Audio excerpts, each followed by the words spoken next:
우리의 삶의 어느 시점에서 우리 모두는 하나님께 우리를 위해 무언가를 해달라고 기도하고 간구했지만 제 인생에서 수년 동안 그것이 일어나기를 원했던 만큼 빨리 일어나지 않았습니다.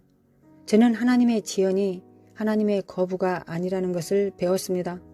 영적 영역은 자연계보다 훨씬 더 큽니다. 우리는 하나님이 계시하시지 않는 한 영적 영역에서 무슨 일이 일어나고 있는지 모릅니다. 구약에서 우리를 대신하여 무대 뒤에서 무슨 일이 일어나고 있는지는 모릅니다. 하늘에서 들리는 다니엘의 기도에 대한 매혹적인 이야기가 있습니다. 이름이 알려지지 않은 한 천사가 다니엘을 찾아옵니다. 이 천사는 자신이 더 일찍 왔어야 했으나 페르시아 왕국의 왕자에 의해 21일 동안 전투를 벌였다고 설명합니다. 그는 이 왕자를 이기기 위해 대천사 미가엘의 도움이 필요했습니다. 천사는 3주 동안 다니엘을 방문하려고 애썼습니다.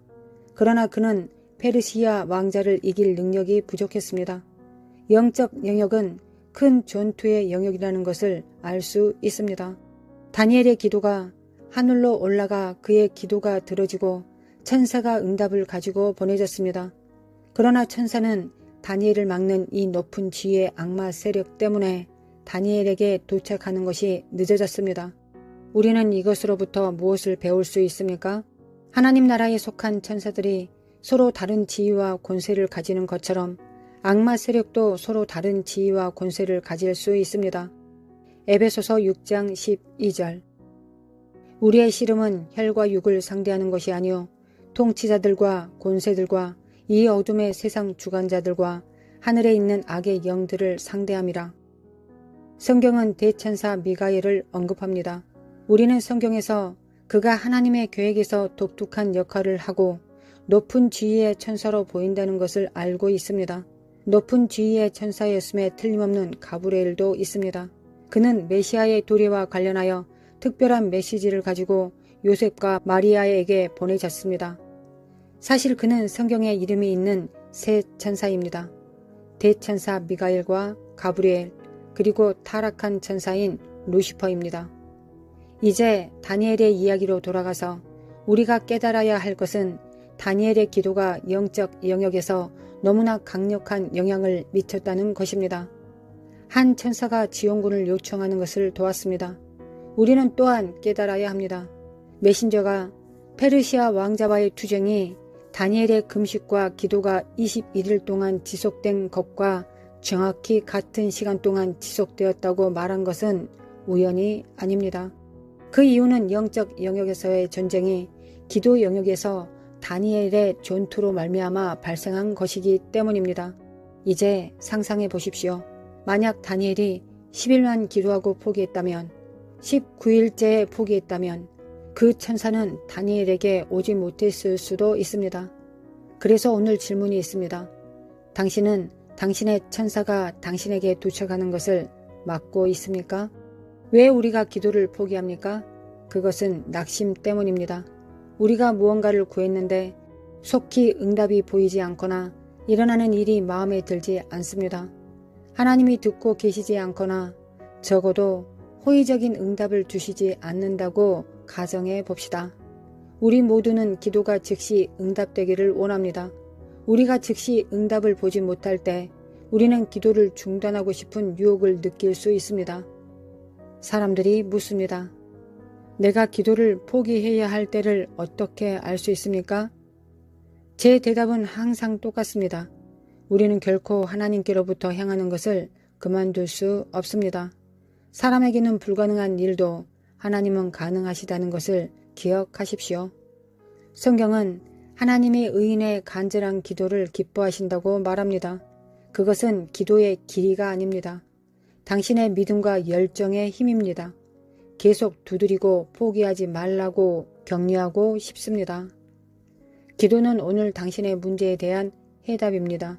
사람도 아니고 의사도 아니고 변호사도 아니고 심리학자도 아닙니다.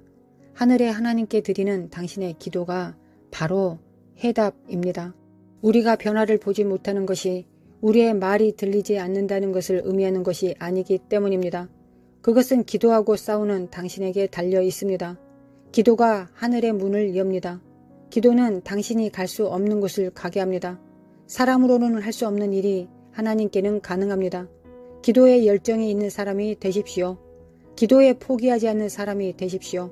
그런 사람은 그들의 천사를 막지 않을 것입니다. 그런 사람은 그들의 기도가 하늘에 항상 닿기 때문입니다. 누가복음 11장 9절.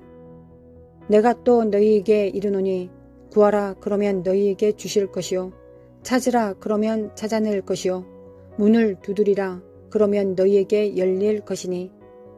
누가복음 18장 1절.